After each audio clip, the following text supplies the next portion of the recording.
ہمارے پیارے نبی حضرت محمد صلی اللہ علیہ وآلہ وسلم نے ارشاد فرمایا، جس نے بازار میں داخل ہوتے وقت یہ دعا پڑھی تو اللہ تعالیٰ اس کے لیے 10 لاکھ نیکیاں لکھتا ہے اور اس کی 10 لاکھ برائیاں مٹا دیتا ہے اور اس کے 10 لاکھ درجے بلند فرماتا ہے۔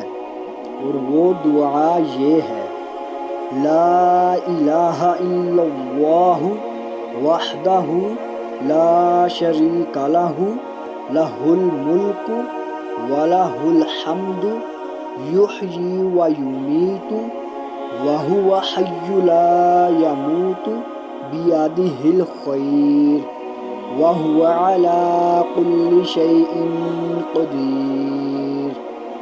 جزاک اللہ۔